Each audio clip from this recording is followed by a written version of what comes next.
Blog Talk Radio.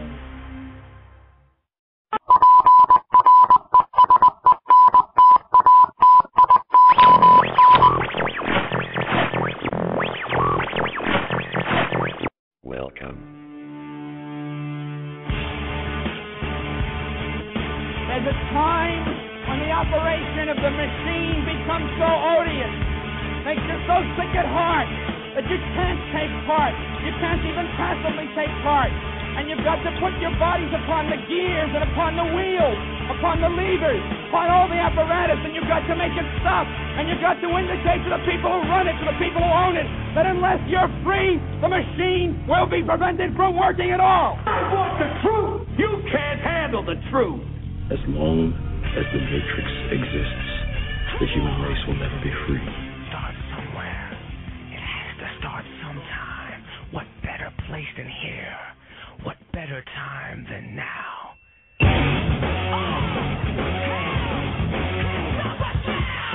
Terrorists! Terrorize this.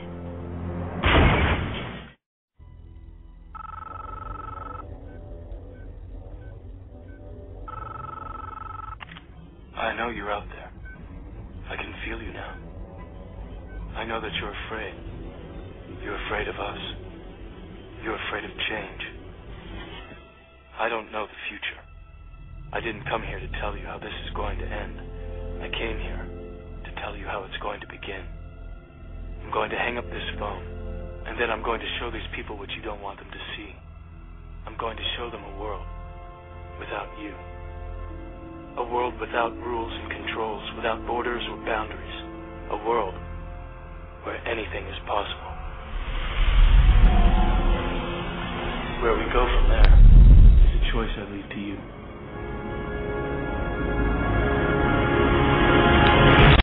Greetings, revolutionaries, anti-collectivists, freedom fighters, and free thinkers. This Thursday, October 6, 2011, you have found yourselves occupying the front lines in this war on our humanity. I'm your host, Darren Stone, broadcasting to you live from FEMA Region 1.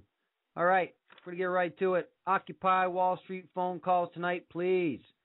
Or Occupy Boston, Occupy Miami, Occupy Maine, Occupy Houston, Occupy LA, Occupy San Francisco, Occupy Memphis, Occupy Philly, Occupy Jersey, Occupy Spain. Take your pick. All right, people. As you see in the show description, after we've watched this unfold over the last 19 days, I don't know about you, but I have more questions than I do answers. I'm going to do my best to kind of break this down a little bit more tonight. I did a 2-hour show this morning with my my Wall Street occupation compadre, JJ, James Freeland, on his radio show Against the Wall on the Orion Talk Radio Network. I believe he broadcasts Tuesdays and Thursdays, 8 to 10 a.m., and on Sundays at 3 to 5, I believe. If I got that wrong, somebody slap me. But I was on his show this morning for a couple hours with another guy, Mike, from Nonconformist Radio Live, or Nonconformist Live, or something like that, on the Oracle Network. He broadcasts at, good show, by the way, 4 to 6 Eastern Standard Time on Nonconformity Live, it's called. 4 to 6 Eastern Standard Time on Oracle. So check those shows out, you guys. Good dudes, good shows. Before we get rolling, if you take a roll over to frontradio.net, the website, Jules have been working her magic on there. We're messing around with it. Check it out. Let me know what you think. Just notice the weather stuff is in a different spot. Let's see if you can find it. How about that? I will say that the site's had over 2,000 hits, which is pretty cool. Pretty excited about that. And it seems that besides the United States being the number one country I'm getting hits from, I'm also getting hits from Greece a lot. So, anybody over in Greece listening to the program, thank you. And I hope you people find some freedom over there. All right, I'm a little frazzled, a little shot, a little disheveled, just because I'm confused, man. I'm confused about what's going on. I am, but I'm not. Before I go on, let me also do this. We have a new YouTube channel. You just link to it from the Front's website, frontradio.net. Go to the little YouTube button, hit it, and it is Front Radio on YouTube if you want to search it.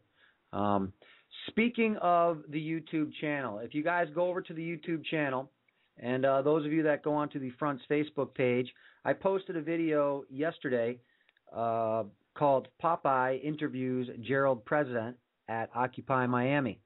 I never heard of Gerald President before I saw this video. And Gerald President is a guy that lives down in Miami. I just spoke with Gerald. He sent me a couple messages on the YouTube channel, and we had a brief conversation there. He just called me right before I went on the air. It took me by surprise. Pleasant surprise, Gerald, if you're listening. And he's going to be on the show Monday.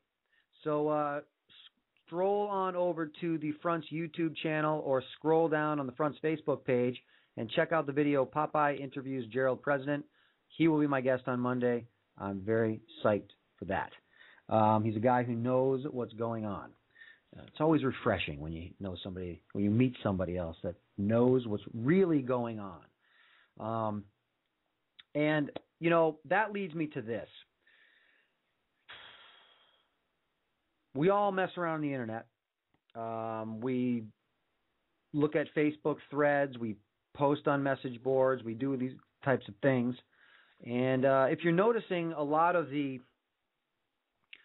I don't know what to call it really. I'll say confusion. I'll say hate. Oh, let me say hello to my guest in my chat room. Thin crowd tonight. Thin crowd. Hopefully it'll fill up. But hello everybody in chat, and welcome Scott O'Connor. First time I've seen you here. But let me say, some of the things being said about the people that are involved in these protests and occupations and demonstrations are completely unwarranted and wrong. I don't know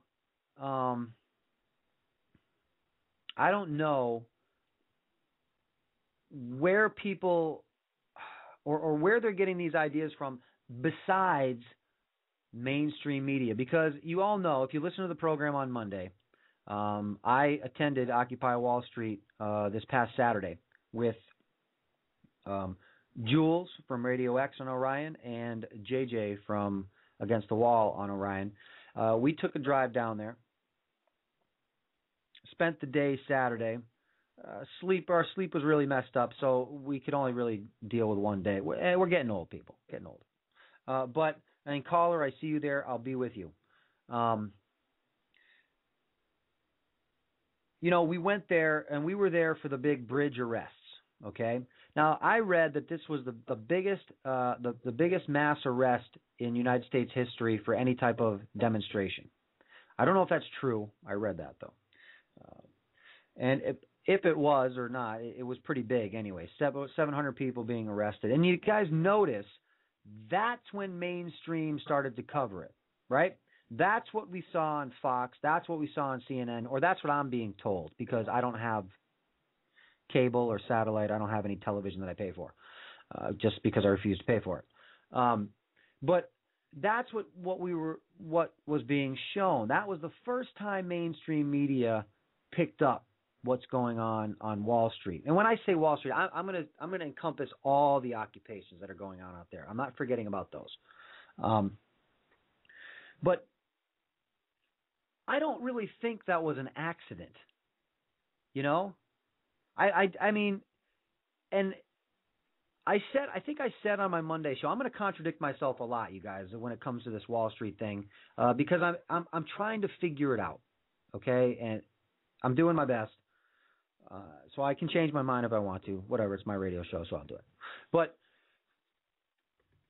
I think I said Monday that I wasn't going to go back to any of those things. I don't know if I said that on the air or not, or to, just friends or whatever. But I'm changing my mind about that. I need to go back a couple more times if this thing is going to continue, because I don't feel that I got a solid enough feel for the whole thing on one day, and especially that day being a day of like it was on Saturday.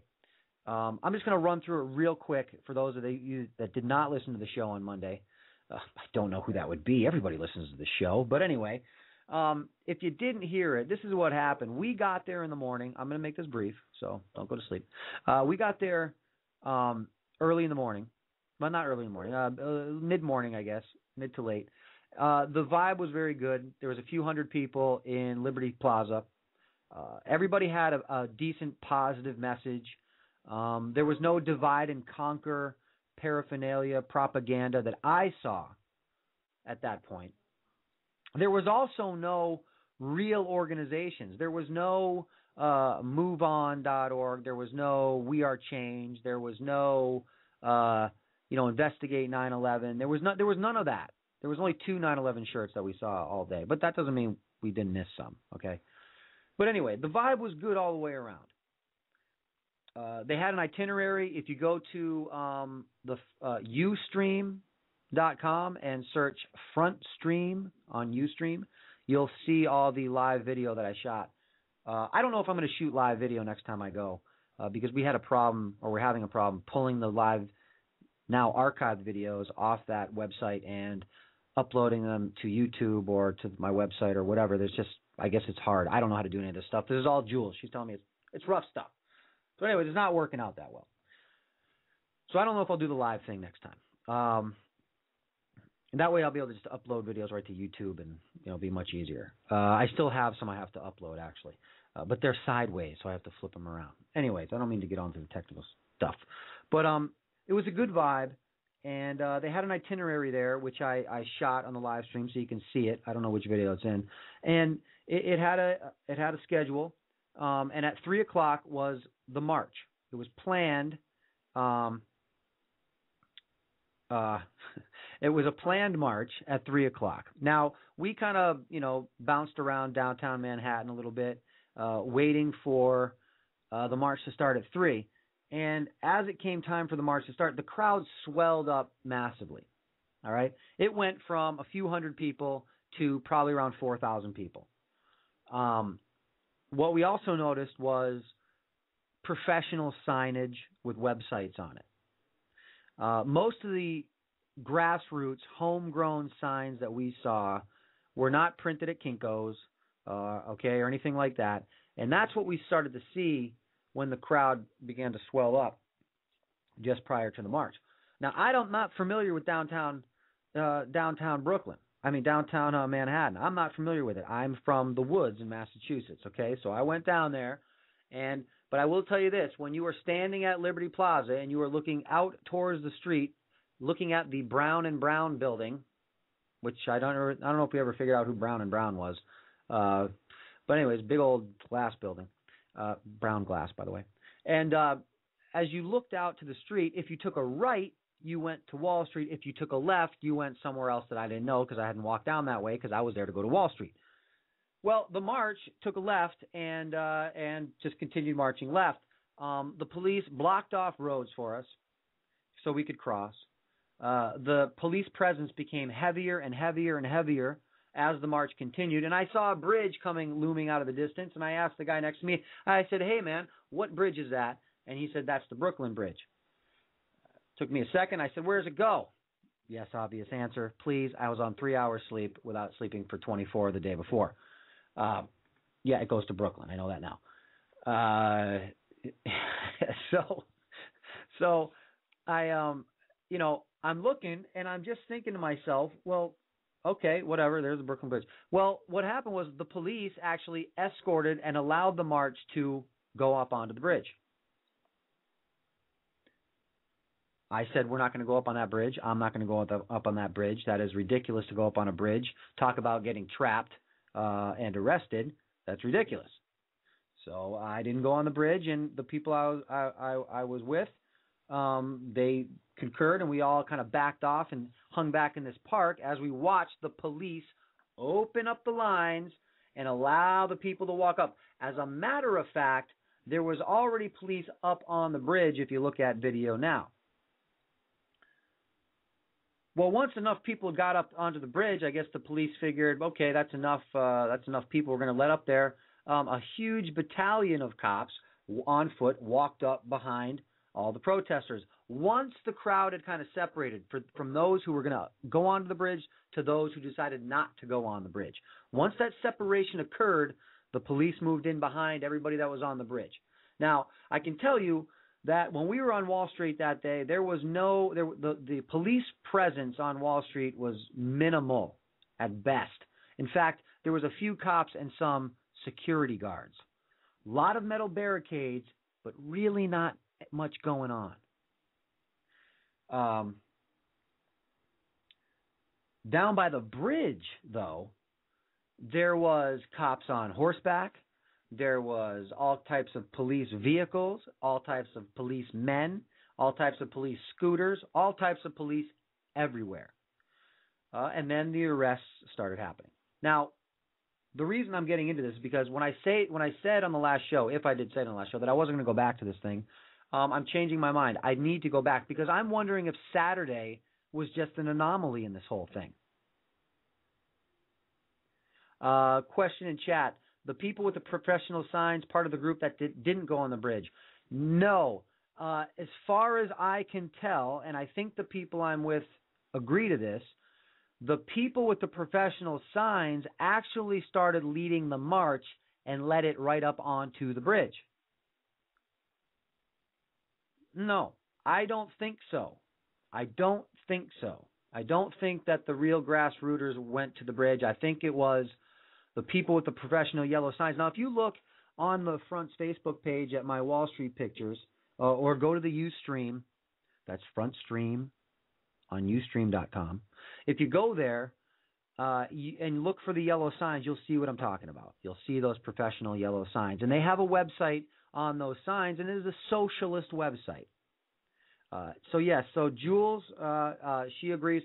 She thought that the people with the yellow signs and the big yellow banner were in front of everybody, and that's what it appeared to me. Now, we were about 800 people back from the front, and behind us was the vast majority of the march at that time.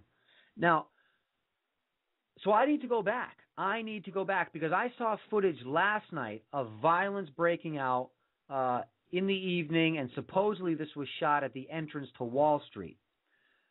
You know, to be honest with you guys, if I had known we were going to occupy the Brooklyn Bridge, I probably wouldn't have even bothered going. So I really don't know what that whole thing was about, other than a co-opted day or afternoon and a photo op and media frenzy to portray this as something that it's not. That may be conspiratorial. I don't know. I'm just telling you what it appeared like. I don't know how. Look at what if I'm part of this demonstration, and I hope everybody agrees. Our main intent, our main focus is not to screw up the regular person's day. You know, the people trying to get across the Brooklyn Bridge to do their thing, you know, their day got all screwed up, or their afternoon. That's not cool. That's not what this is about. We need this, in my opinion, or what I thought was going to happen, is we were going to go, quote unquote, occupy Wall Street. That's why we were there. It was nowhere close to Wall Street. So I need to go back and see if these people are actually going to Wall Street or not. Now, I saw some footage from Occupy Boston, and I have to be honest with you, the video footage I saw, and I take video footage with a grain of salt because it differed greatly from what I had seen prior to going to New York than what I saw that day. So I'll take it all with a grain of salt. But what I noticed in the Boston video footage that I saw was these people were outside the Fed Reserve in Boston. That's where you need to be. That's where we need to be. And they had a much better chant than they got bailed out, we got sold out. They got bailed out, we got sold out. It was a crowd favorite on Saturday when we were in New York. Okay, I personally preferred the Boston occupation chant. It went something like this. It went, "Fuck the Fed, fuck the Fed, fuck the Fed." I'm down with that. That's something I can relate to. To me, that's the type of message. We may have to drop the F-bomb, or maybe we don't. Maybe it's time for a little harsh language. I don't know. It doesn't offend me, but you know how some people, they'll get all politically correct, and no, we can't do that. I need to have political correctness while I'm getting raped and pillaged by the 1%. But what I'm trying to say, I guess, is I need to figure out where this movement is focused. It seems different yes, I agree, Scott and Chad. I like that chant much better. F the Fed. I need to figure out, and we all need to figure out, or not figure out, actually, this is the wrong wording. We don't need to figure it out. We need to make it so. This movement, look, when I look at the pictures that I took and that my friends took down in New York, there's a lot of different signs addressing a lot of different social issues. That's all great, okay? But what that is leading to is mass confusion. If people want to make a change, I also need to correct myself. I made another mistake on Monday's show. If we need to make a change, if we want to make a change here, we need to be laser beam focused at our enemy, okay? Which is either going, now you pick one. We can pick one. It can be any one of the corporate banks, or it can be the Federal Reserve itself. It doesn't really matter. We'll get to all of them eventually. But we need to pick something out, a single target, and the signage and the message needs to be consistent. And the reason that this needs to happen is because what we saw happen on Saturday was a total subversion of the movement. Now, my friend JJ got a hold of me a couple days after we had been there, as we were trying to figure out why in the hell this thing went to Brooklyn. On the website, I wish I had the website, or I would give it to you guys right now. I've been meaning to post it up so you could check it out for this socialist group.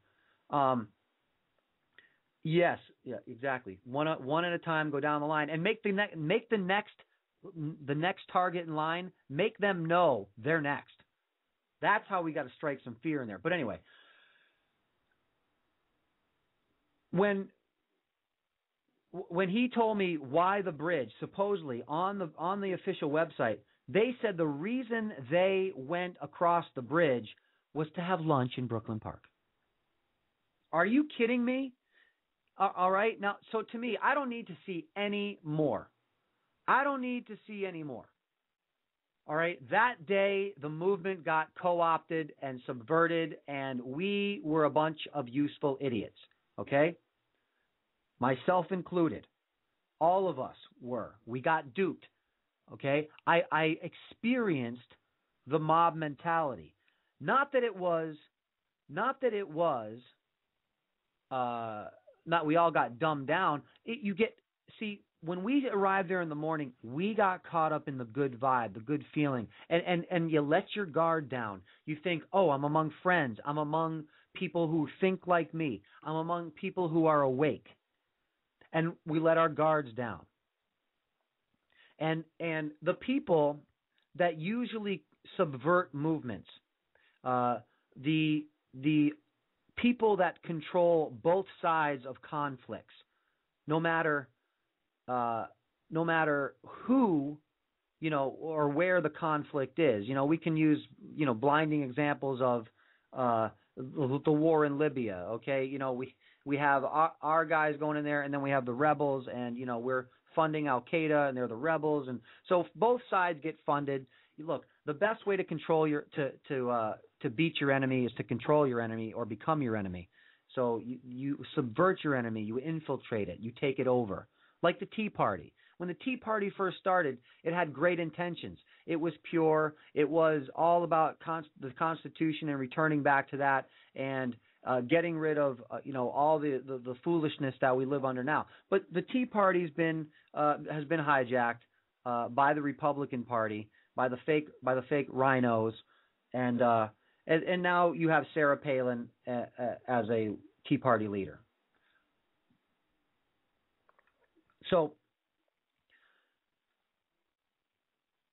what happened that day was complete subversion, complete hijacking. And we fell victim to it, being caught up in the mob mentality. And I believe the mob IQ.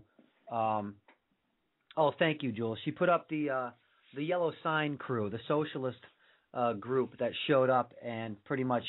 Now I don't know, I don't know how many people came from this organization, but like I said, in the last half hour, say 2:30 to 3 before the march started, that crowd swelled up to thousands of people.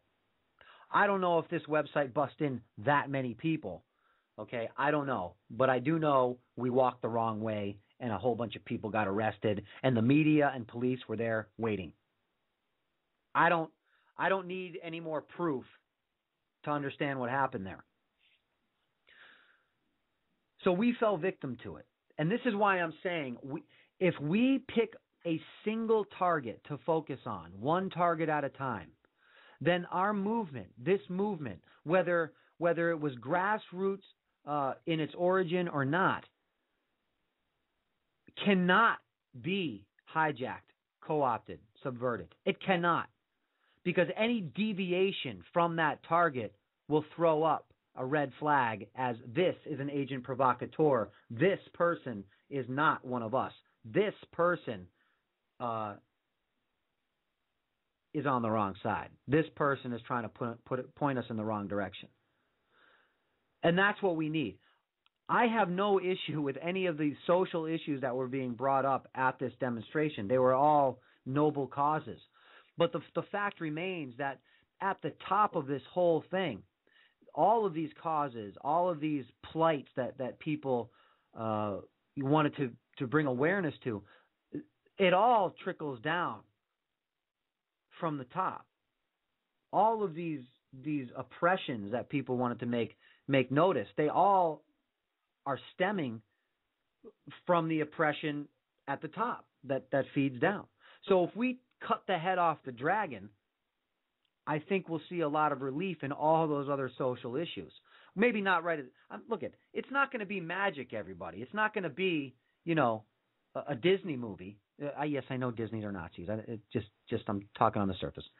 It's not going to be a Disney movie where we close down the Federal Reserve and the next day it's like a brand new land. No, man, there's going to be a lot of work. There's going to be a lot of confusion. But look, if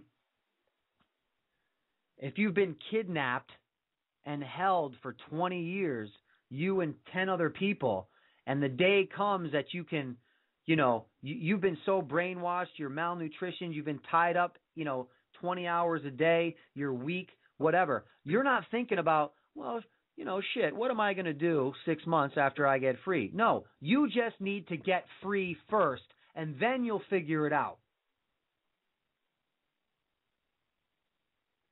So I guess what I'm trying to say is when you're participating in discussion about this, when you're on websites, when you're on Facebook, if you go to these demonstrations, and I urge all of you, look,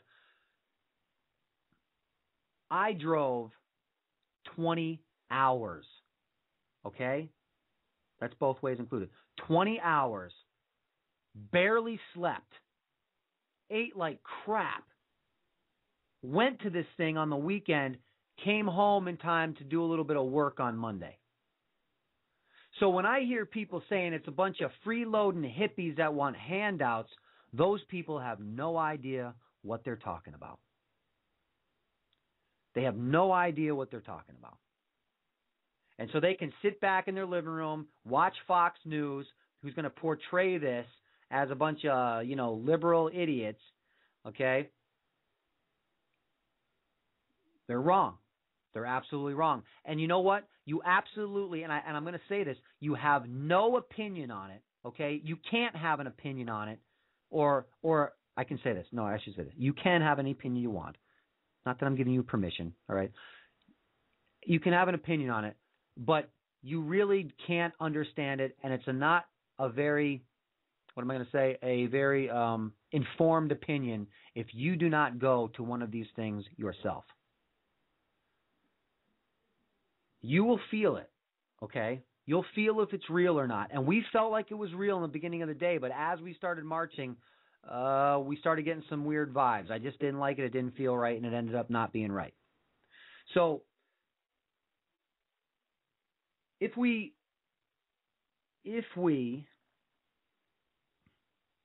maintain, or if we can agree on, and there should only be, I'm going to say this, there should only be 2 targets to choose from. All right? Hey, let's give you the illusion of choice, people, just like a presidential election. All right?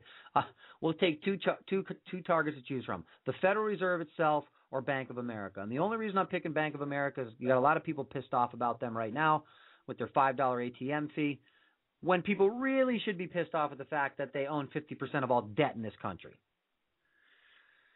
Now, how'd they acquire that debt? Oh, through, derivatives and, bad toxic mortgage schemes and all this other stuff, okay? So they're one of the main proprietors of this whole thing. That's what people should be pissed off about. But, hey, if $5 a month on their ATM card pisses them off, I'll use that, all right? So we need to pick 2. And then, like I said, the movement cannot be subverted. You will weed out the problems.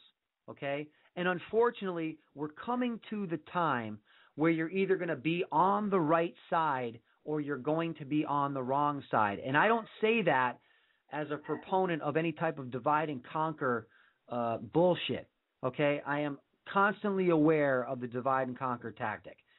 You can see it. It's prevalent throughout everything. And it's becoming prevalent throughout this movement right now. And that's why I say we need to have a solid objective. And if you guys agree with that, please push that message out there. Okay, pick one. If half of you are going to say Bank of America and half of you are going to say the Federal Reserve, well, good. At least we narrow it down to 2. Okay, I don't want to hear about Troy Davis. Okay, I don't want to hear about immigration. I don't want to hear about racism. I don't want to hear about any of that shit, because all that's going to do is weaken this entire thing. All right? Now, the other thing is this. I'm also seeing people talking about how they're claiming, okay, all right? This is pretty funny, so try not to laugh. I'm seeing people on message boards and threads claiming to be part of the 1%. Okay? I have news for you. If this is you, the 1% probably doesn't use fucking Facebook. Okay? So get over yourself, educate yourself, and figure out exactly what you're talking about, because you're not part of the 1%. Okay? We don't know or see or talk to any of those people. You have never seen one of those people out on the street. You didn't drive by them today on the way to work or on the way to collect your unemployment check. I think they mail those, don't they? Yeah. You don't know those people, okay? If you make $1 million a year, if you make $10 million a year, if you make $100 million a year, you are not part of the 1%. So get over yourself and figure out just exactly what the fuck is going on. Because we'd really like to have you on our side, because the more the merrier.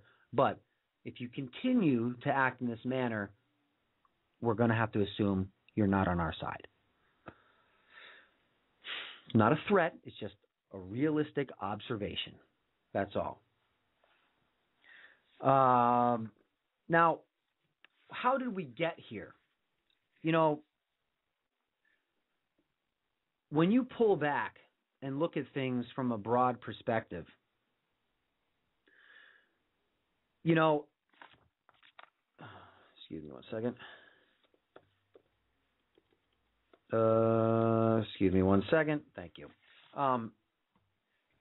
when you pull back and look, you may ask yourself, how did we get here? Okay, what is going on? Now, I look at this. I look at how the civil and social unrest is spreading across the globe. It's been spreading for a long time, right, everybody? It's just coming here now.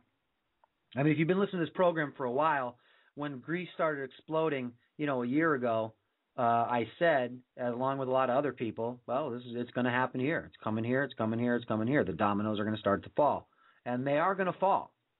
I don't think there's any stopping that. Okay, it's just, will the dominoes fall, and will we be left standing, or will we not be? That's the question. Just because the system itself looks like it's in jeopardy doesn't mean it's a bad thing. I mean, hell, man, I can think of a lot better ways to live than the way I live now. Now, that doesn't mean I live badly at all, okay? What I mean is I shouldn't have to rent my property. I shouldn't have to give up 60 to 70% of all my earned income. I shouldn't have to be taxed on every single thing that I do. I should be able to work on my own car. And the state of Massachusetts is now trying to pass a law where you're not going to be able to work on your own car. How do you like that? I mean, this is the type of things that I'm talking about. Now, we can all become good little, what's the word?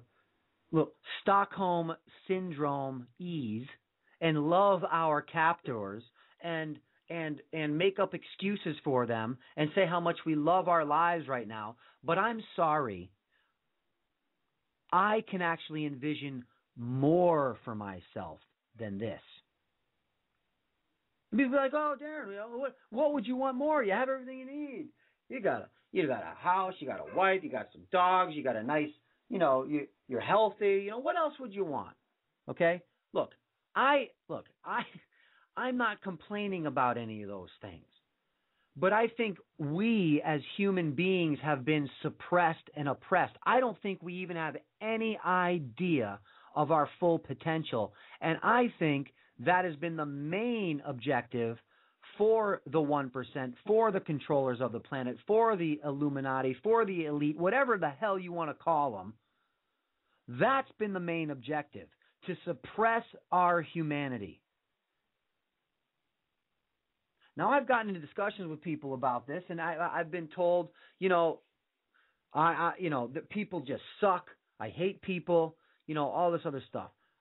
I can't argue with those feelings. I feel that way myself sometimes, a lot of times. But I think the truth of the matter is that when we feel that way about other people, and when other people act in ways that make us feel that way about them, that's stemming from almost an engineering type process.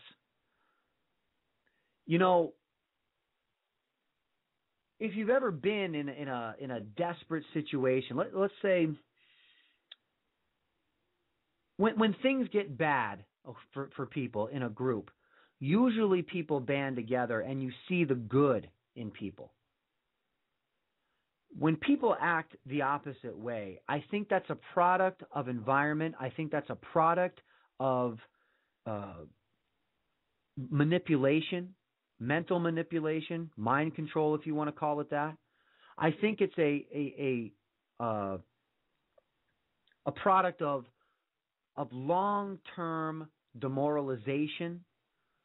All these words, whatever. Basically, it's the suppression of the human spirit. In a nutshell. And I really think that if we got rid of this system, if we were allowed to live, a more natural life, I don't mean running around in loincloths, although on hot days that might be fine. Okay? I don't mean that. But I mean living more in harmony with our environment, with our planet, with each other. Okay? That doesn't mean I'm talking, wussy hippie stuff, okay? Even though some of that stuff is great. I'm not trying to picture a fantasy land here. And I'm not saying it would happen overnight. But my God, isn't that something worth working for? working towards? Because I don't see what we're working towards right now. Well, I do, actually, and it's nothing like that. I mean, let's just look. Look at the election of Barack Obama. Again, if you've just started listening to this program, I don't stand behind any president, any of them at all. The good ones got shot. And if they survived the shooting, then they started acting the way they were supposed to act, according to their owners. But with the election of Barack Obama, it was all a positive message. Look, when we were on our 8th year of George Bush, I don't care if you're a Republican, you had to be the rightest of the right wing to even like that man by the end, or have anything positive to say, or not throw up in your own mouth when you heard his name or his voice by the 8th year of his administration. Okay, the rest of us we were trying to stab our own eyeballs out. You know, we're trying to stab our own eyeball. We couldn't take it anymore. Bumbling, stumbling, the decider, fool me once, fool me twice, can't get fooled again. I mean, this guy, he couldn't even put a sentence together. And personally, I don't think he really cared. He doesn't care. It's like the world are the elite's playground.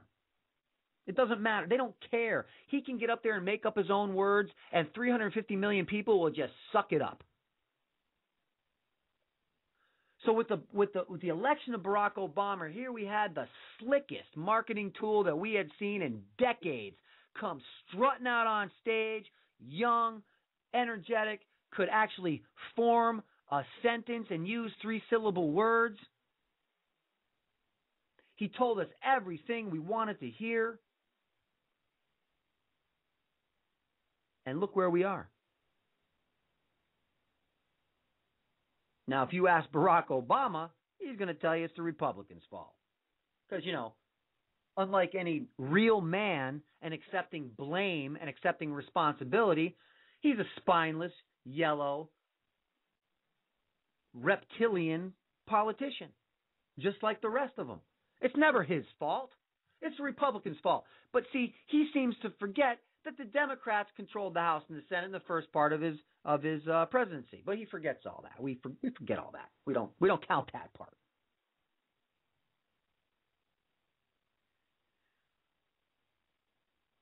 So there we have it.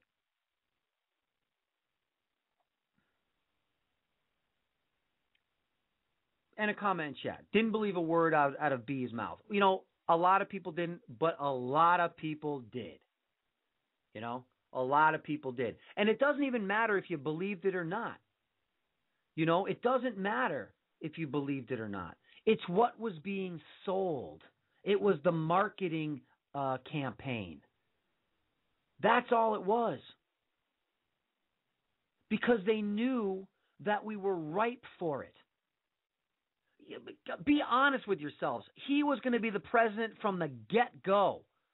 McCain was an afterthought. It's the illusion of choice. He was the man. Obama was the man because the marketing campaign made it so. He was the exact opposite. 180-degree turn from what we were being subjected to. But look where we are. Again. We're here again. It's a pattern, people. It's a pattern. It's hard to realize it's a pattern when it's a multi-generational one, because each generation has their own issues, their own things, and they think it's me, me, me, and us, and me, and us, us. Okay? But no. If you pull back and you look at our history, it's a pattern. This is not a mistake. It was not a mistake. Okay, I'm going to play a short clip for you about the pattern. Hold on, let me scroll down my incredibly huge soundbite library. It really is huge, actually. It's too big. I have to clean it out. This clip's only a minute, but I want you to listen. I may even play it twice. I just want you to listen, because this will give you a history, a financial history of this country. When people talk about the stock market, they said, "Oh, it always has highs and lows, dips and, booms and busts." Yeah, man, because they're manufactured. Okay? If you have a solid industrial base to your nation, if you have a solid base, it should be on a continual incline, not a continual up, down, up, down, up, down, up, down, up, down, because when the things go down and the guys on Wall Street are on the short end, well, they make out like bandits. They don't care if it goes down. They like it when it does. Here, check out this clip, the pattern. About every 15 to 20 years, we have another crisis. We call them panics. We have different names for them. For 140 years, the pattern is just unmistakable. Then we hit the Great Depression. And coming out of the Great Depression, we put 3 new regulations in place. Glass-Steagall, which divides our community banks from the Wall Street investment banks, FDIC insurance, and some SEC regulations so you can invest on Wall Street and they can't cheat you too directly. For 50 years, we have no bank failures, no major crises. It works. It gets to be the early 1980s. We go with this idea of let's get rid of regulation, and what happened? Late 1980s, savings and loan crisis. Should have been a warning. Late 1990s, remember long-term capital management, the hedge funds, should have been a warning. Early 2000s, Enron should have been a warning, but we let it go. And where do we end up? In the biggest crisis since the Great Depression. There you go. There you go. Now, with the removal of the Glass-Steagall Act, which was put in place to control investment banks, with the removal of that, for any supposed elected politician or anybody to throw their hands up in the air and go, how did this happen? It's because we removed the exact thing that was put in place to prevent that from happening. It's like having a plug in your boat and pulling it out and sinking, and as you're about to drown going, how'd that happen? Hey, asshole, you pulled the plug out. That's what happened. So it should be an easy fix. But no, we have to listen to Barry Soetoro get up there today and talk about his new jobs bill, right? What is it, $460 billion jobs bill? We got what, 20 million, 30 million people out of work, and he wants to put 1 million back to work at the cost of $400-something billion over the next 10 years. Is that a plan? Are we kids? I mean, are we? This is ridiculous. This is ridiculous. With the signing of NAFTA and Ross Perot's famous quote, we're going to hear a huge sucking sound. Well, I don't know if there's anything left to suck, okay?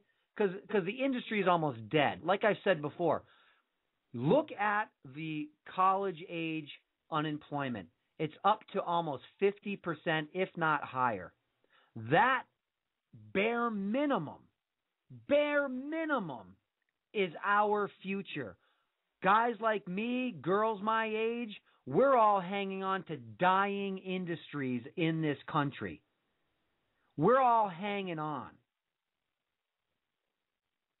So at bare minimum, you're looking at massive sustained unemployment. And you have, at this point, we have, I think, 50% of households in this country on some type of government help. And people want to tell me we're free and brave? We are the most dependent nation out there. I don't know if there's been a nation as softened up and ready for the kill as the United States is right now. And this is why I say, with these occupation demonstrations, we need to pick out a clear objective. And that's not to put down anybody's social issue that's dearest and nearest to their heart. It's not to say that at all. We will get there. But first first, we have to break free of the kidnappers. We can't get anything done with them here. We cannot. It's that simple. And it's not going to be easy. And it's not going to be pretty. But it'll be worth it. Look, we've all worked hard in our lives, okay? And you work hard, and you work hard because you want to achieve something. You want to live a certain way. You want to be fulfilled in a certain way. Maybe just working hard in general fulfills you. You know, a good, honest day's work is very satisfying.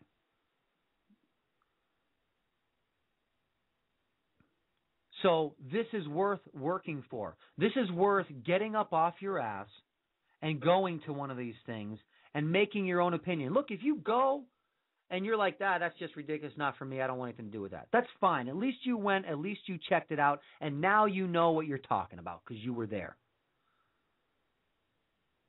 But it's worth it. But it's worth it. It will be worth it because, look, the alternative, what I was talking about before, is definitely not going to be worth it. Now, we have another issue, okay? As the show's I'm starting to run out of time a little bit, and I've covered some of what I want to cover. We have another issue, and this has to do with subversion. We have the group Anonymous. I don't know how you guys feel about the group Anonymous.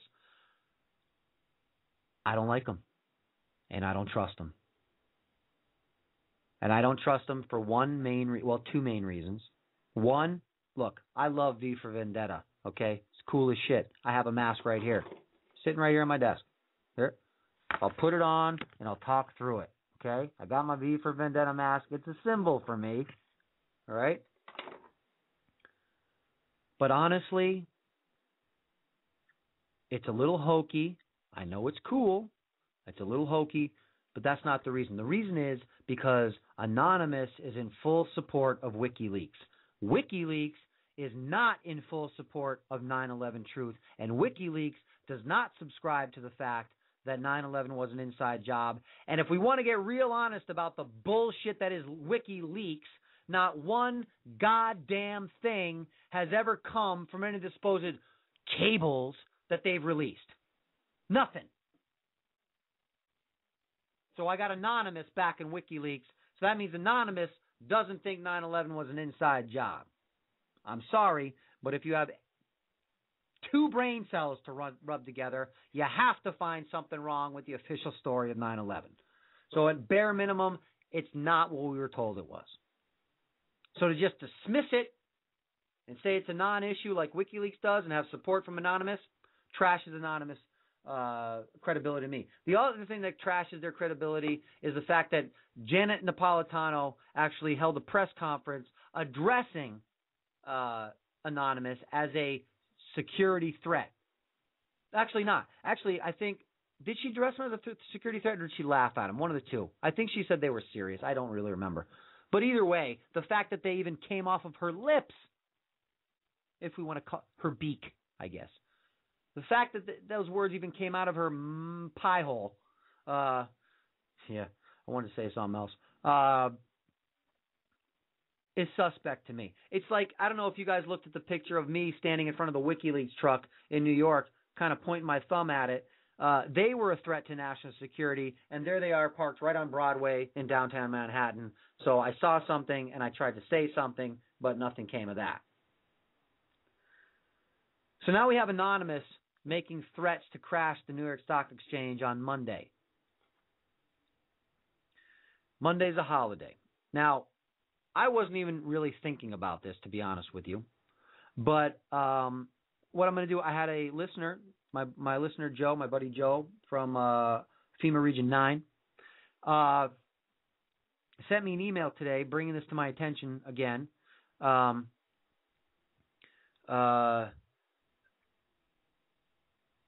Okay, look, a comment in chat, didn't they hack the CIA? Look, I don't know. Supposedly they've crashed some a Visa website or whatever. Look, nothing's coming of this.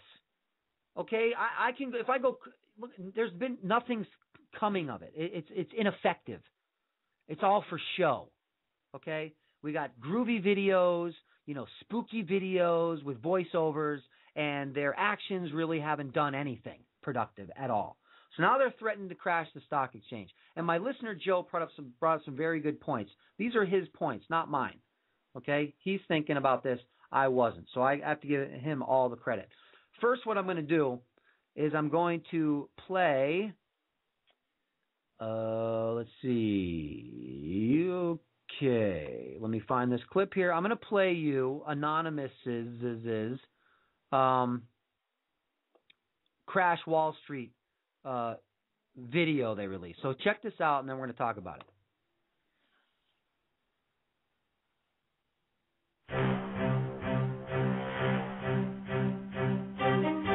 Big production.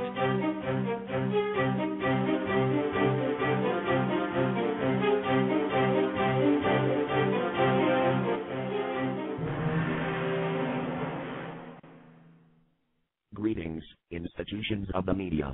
We are anonymous. The events transpiring within Wall Street have caught our eye. It seems that the government and federal agencies enjoy enforcing the law a little too much.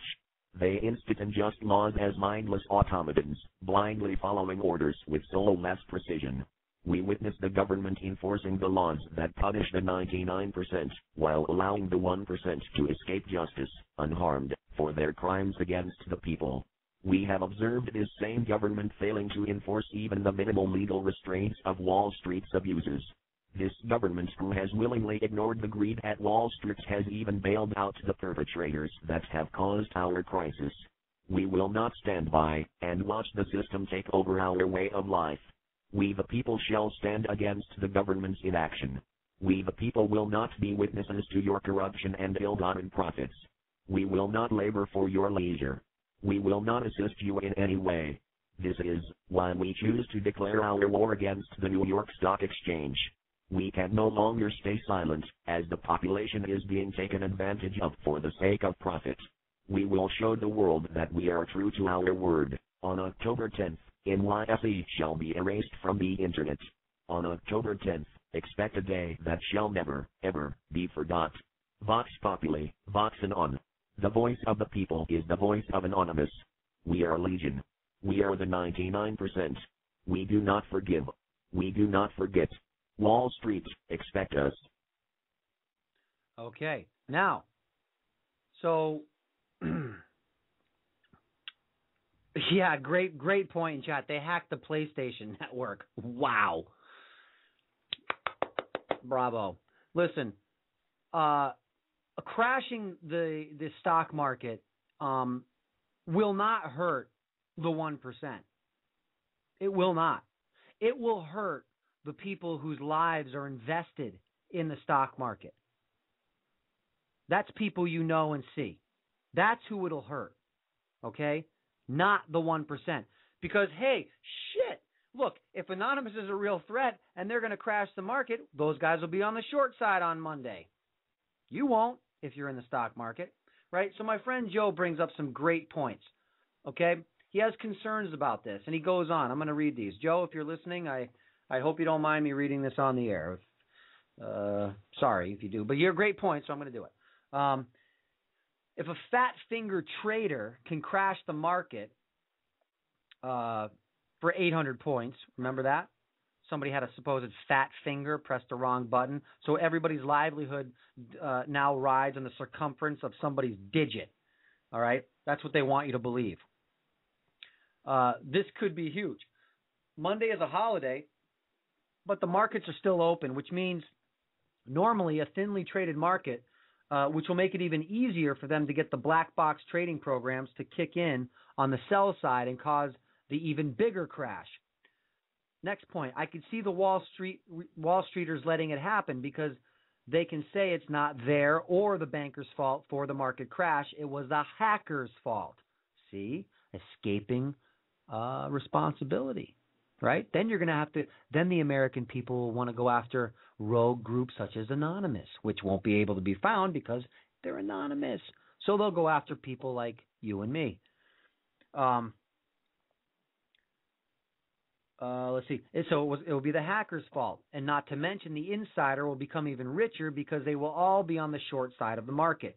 Next point, if the market crashes, they have an easier time implementing all pensions and 401ks, would be transferred over to the, quote, safe government equities, i.e. U.S. bonds, something they've been wanting to do. We talked about this on the show. Next point, because it was a hacker attack, they can then kill the internet and bring on Internet 2, which they want to do, which is a tiered internet, and depending on your internet clearance, depends how much internet you're allowed to use. They can claim, next point, they can claim the hacker attack was inspired by the Occupy Wall Street protests and have a reason for banning protests, if not, I'm adding this on, if not all-out martial law. He goes on to say, I'm sure there's other good reasons too, but these above alone, I think, are good enough reasons for them to do the, quote, let it happen if it's not the outright false flag they cause themselves that we've been waiting for and watching for. So I think those are very, very good points that he brought up. And this is why I don't trust this group, because this will not hurt anybody except for us. It will not hurt anybody except for us. I have my caller back on the line. Let me take that call. Darren, how you doing? Hey, Jeff, how are you? Darren, I'm doing just fine. Well, I myself, I decided to take a trip down to the tent city by the Federal Reserve, and you know what? It's like I don't know whether it was JJ or somebody who said this, but it was brilliant, which is or maybe Alex Jones, but basically the brilliant point is the younger people have been indoctrinated with this bring capitalism down, but the older people know what's going on. Right. And that's kind of the sense I get is that I didn't really talk to anybody. I just looked at some of the signs and seen a lot of young people in the tents. But I was just doing a cursory look right after I came out of work. I had a couple of bagels and cream cheese before going there, and I just took a cursory look. And you know what I'm afraid of is the anarchist interspersed among the crowd, the real commies that can stir up trouble and agent provocateurs. That's going to happen no matter what, Jeff. That's going to happen no matter what. The point is that we have to be able to identify that when it's happening, and that's why I said the movement needs a primary objective, and that way it cannot get subverted. So when these kids are getting sucked into Michael Moore and his anti-capitalism rant, even though the guy's a huge capitalist and sued for money over his movie, they're getting things confused. So people won't fall into the trap of things like the word capitalist or capitalism. If the movement has a primary target, it can't be subverted. But when we allow all these other social issues into the movement, and not to denounce any of those movements, those issues, it's we have to stay on target. We have to stay on target. We can address those other things later. Oh yes.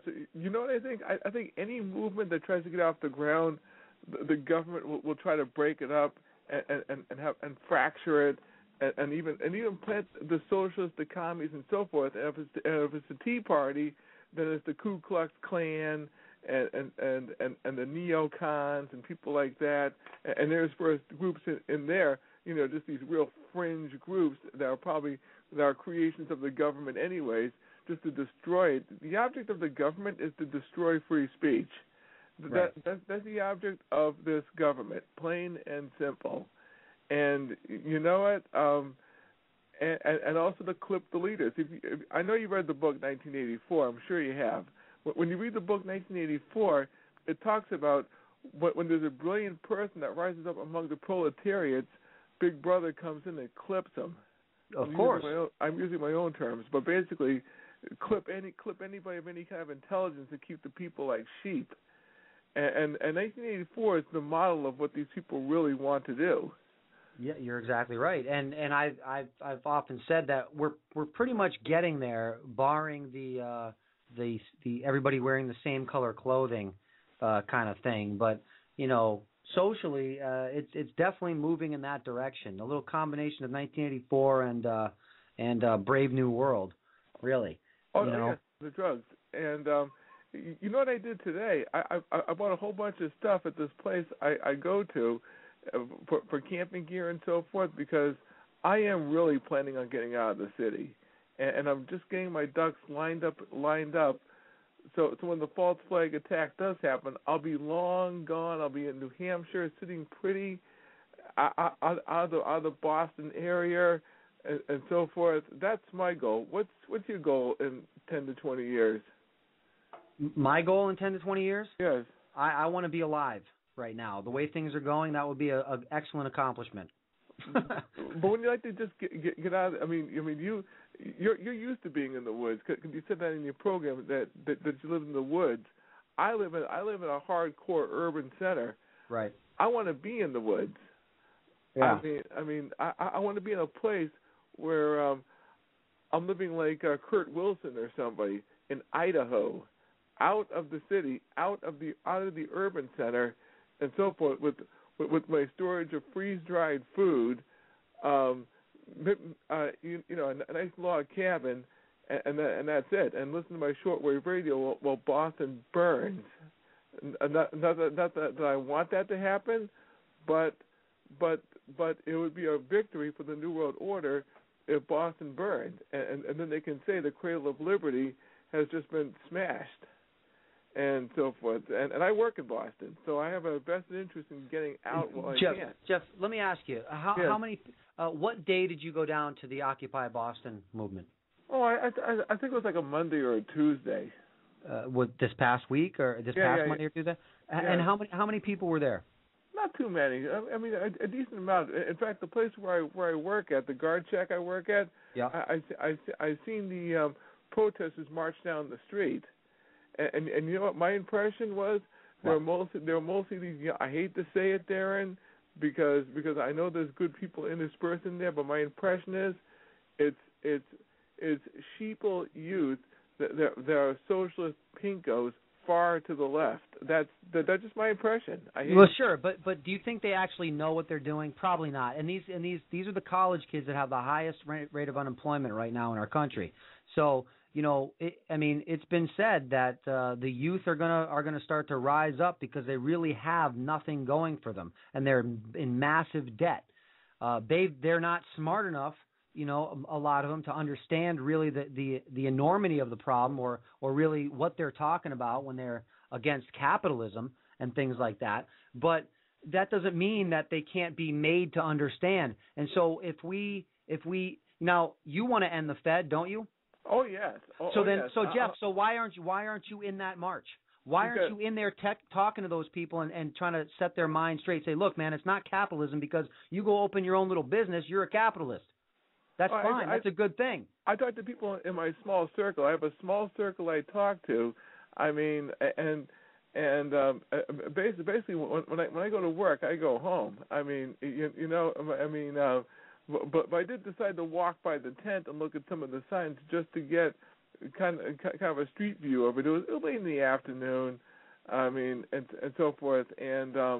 I do talk to people, but it's within my small circle, so I do it on a very small scale. And I try to call up some mainstream talk shows, so people do listen to the radio. Right. But look, this is my point right now. Look, we have been under this huge boa constrictor giving us the slow squeeze of death for decades and decades now. If we can utilize this movement, this energy, and make it what it's supposed to be if we have one clear objective. So when I go back to one of these things, I may come out to Boston, I may go back to New York, I may go down to Philly. I don't know where I'm going to go. Somewhere close. Okay, yeah. And maybe even Occupy Maine. They're doing it up there too. Now, I don't know. How do people respond when you do talk to them about this? Man, I had people who knew the deal when I went to New York City. People were on board. People understood. But like I saw, I got wrapped up in the feel good feeling and the where everybody thinks like me kind of thing, and we're all here for a good cause. And I let my guard down, as did the people I was with, and we got suckered in and got swept up into a big mass arrest on a bridge for no apparent about that. Yeah. So, it's I don't know, next time I go, I'm going to be laser beam focused at this is what has to be done, and this is what I will be. I won't be asking people what they think this time. I'll be telling people what I think, and I'll see what they have to say about that, and I'll try to convince them or make them understand that this is what this movement needs. So I'm gonna work it a whole different way when I go, and hopefully I'm more rested so I can actually do that. But yes, I definitely feel for you. You drove. I mean, I went to New York a few times, and I definitely feel for you. I mean, it is a long drive to New York, especially when you take a bus there or something, and if you're outside, you really don't get the kind of sleep. Like I said, today I was at the camping store I go to buying items and getting ready to screw out of Boston, because Boston is a little Marxist toilet that's been taken over by unions and political hacks, and there's nothing I can do about it right now. Jeff, yes. Jeff, I really think, you're your own man, my friend. You do what you want, but I think that if you have a dog in this fight, which you do because you use dollars, and you work for them, and you have been your whole life, that you should, go down there and help it. You don't have to go down there as a right-wing guy, as a Tea Party guy, as a whatever kind of guy. Go down there as a person that is tired of being oppressed and try to help these young kids understand what's going on. And if you don't have the ability to put it out in words, print out some stuff and just hand it. You do. I'm not arguing with you. You do have a good point. It's just that the way I schedule my day and everything. I leave work. I come home. I might take a nap. Go to the gym. Like today's my rest day from boot camp. Yes, Jeff. Look, man, it was very inconvenient for me to drive 20 hours and stay up for 24, okay? It was very inconvenient for me to do that. I'm a very scheduled person with my workouts, my eating, all that stuff, okay? But there's going to become the time's going to come where we're all going to have to get up off our ass and do something and give a little bit back and do something, actually do something. That's what we're going to have to do. I've campaigned for a couple people before in Massachusetts, so I've done stuff. I mean, okay. Well, then we'll save it for the votes. Then if that's what you're talking about. Look, I'm going to bounce out of here because I got some other stuff. Okay, Darren, I'll catch you later. All right. So anyway, I'm sorry, Jeff. That just kind of ticks me right the fuck off when you're just too busy to take part in anything. I can't really deal with it. Sorry. It's that type of apathy. Apathy is the greatest weapon of mass destruction, right there. That's why we're in this fucking shit, because people are too goddamn busy with their own bullshit to give a fuck about everybody else. That's the fucking problem. It's exactly what I was talking about in the beginning of the show with the suppression of our fucking humanity. Right there was an example. That was an example. And I'm not mad at you, Jeff. I just hope you fucking listen to what I'm saying and take it to heart. I'm trying to wake you up a little bit. Fuck, that pisses me off. Too fucking busy to go to the gym. You're too busy. You got to go to the gym. You can't fucking. So instead, you're just going to sit there like all the other assholes that I see on fucking threads and point fingers at people instead of going down there and trying to make an effective change. But you're going to do your part by dialing into fucking radio shows? Sorry, man. I know I'm not even doing my part by sitting behind this stupid fucking microphone. That's why I went down there. Because if I sit back here behind this microphone and spout out a bunch of shit without knowing what I'm talking about, my opinion means crap. Jesus fucking Christ. Holy shit.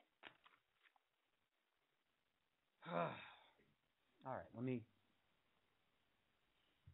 gather myself. Wow. All right. Anyway.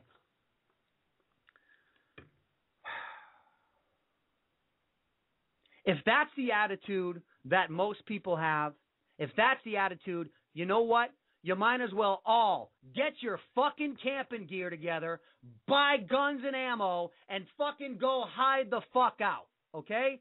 Because the shit that this fucking system wants to shove down your throat is going to be so fucking bad that you're not going to worry about going to the fucking gym. You're not going to have your fucking job.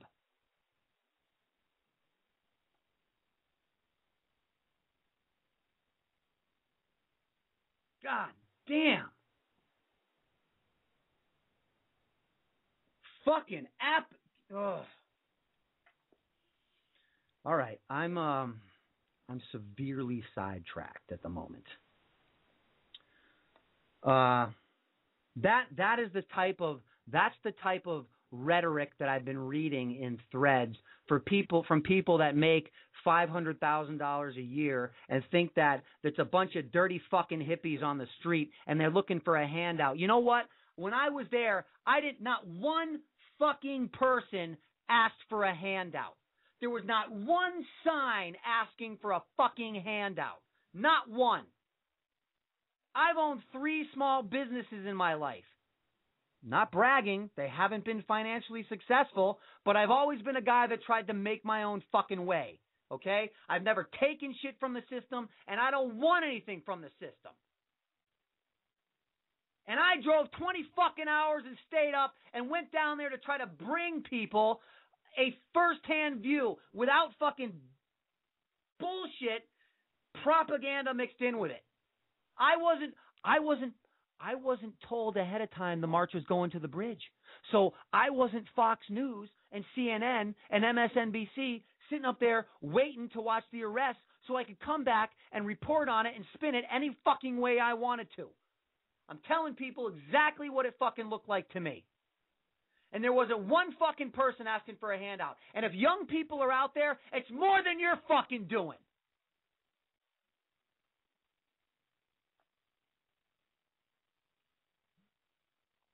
What the fuck sign should they be carrying so people like Jeff will go down there and join it and fucking do something? You've campaigned for people? That's gotten us fucking far, hasn't it? Who you campaigning for next? And I'm only using you as an example, Jeff, if you're still listening. The system's broken. You can campaign for whoever the fuck you want. It's not going to make a goddamn bit of difference. As we have seen.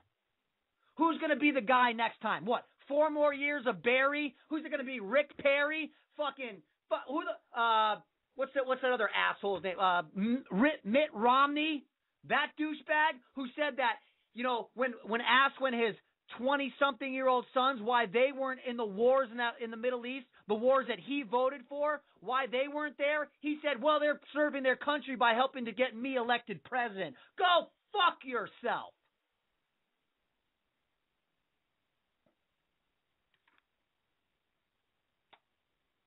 Apathy, the greatest weapon of mass destruction. I'm too busy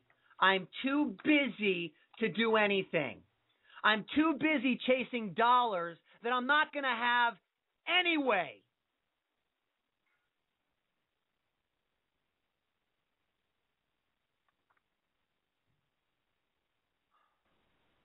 Supposedly there was a list of demands released by the occupation of Wall Street.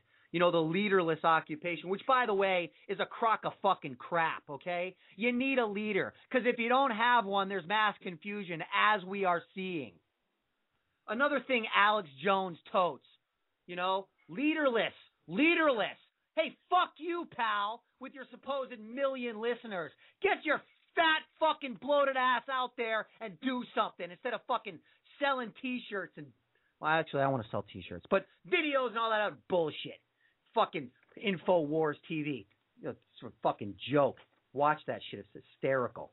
Anyway, you need a fucking leader. I don't give a shit. If I tell you what, if I had 1 million listeners on this fucking program, I would put my neck out there and lead this motherfucker. But I don't. I'm lucky if I get 100, 200 people listening to this show. You want a leader? Spread the word. Get me fucking 1 million listeners. Get me the ability to fucking round people up and affect people. I'll do it.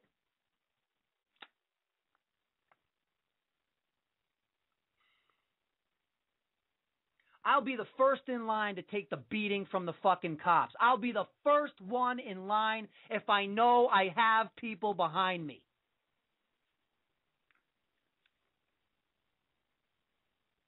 All right. That's it. I'm going to leave you guys with this. Yes, I know it's a little early. But I'm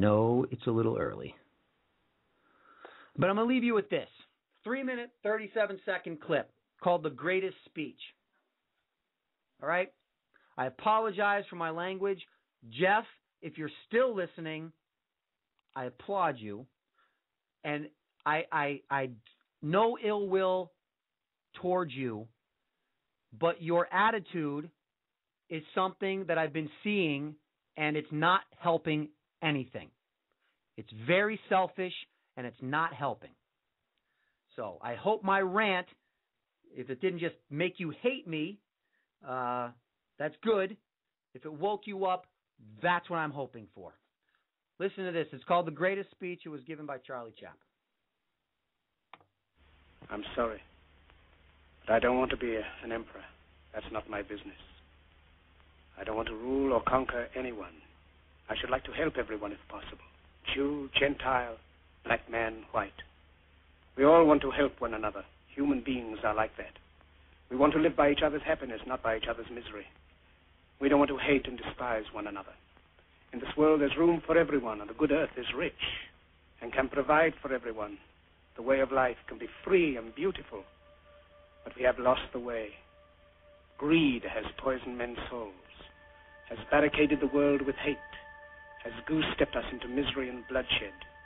We have developed speed, but we have shut ourselves in. Machinery that gives abundance has left us in want. Our knowledge has made us cynical, our cleverness hard and unkind. We think too much and feel too little. More than machinery, we need humanity. More than cleverness, we need kindness and gentleness. Without these qualities, life will be violent, and all will be lost. The aeroplane and the radio have brought us closer together. The very nature of these inventions cries out for the goodness in men, cries out for universal brotherhood, for the unity of us all. Even now, my voice is reaching millions throughout the world, millions of despairing men, women, and little children, victims of a system that makes men torture and imprison innocent people. To those who can hear me, I say, do not despair.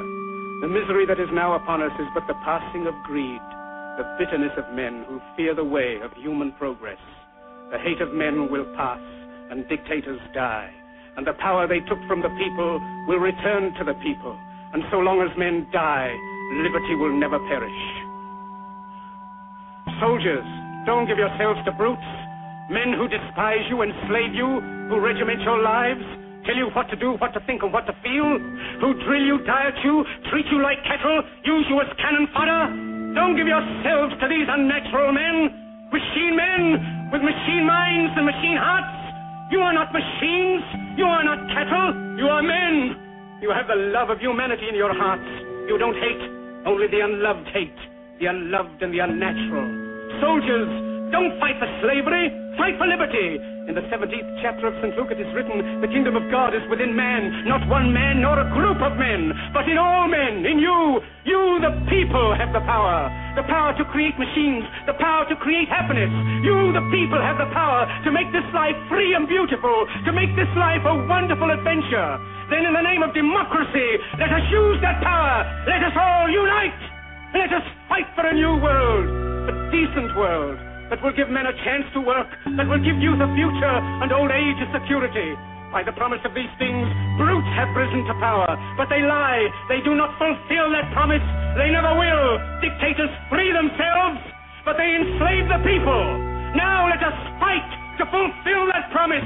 Let us fight to free the world, to do away with national barriers, to do away with greed, with hate and intolerance. Let us fight for a world of reason, a world where science and progress will lead to all men's happiness. Soldiers, in the name of democracy, let us all unite!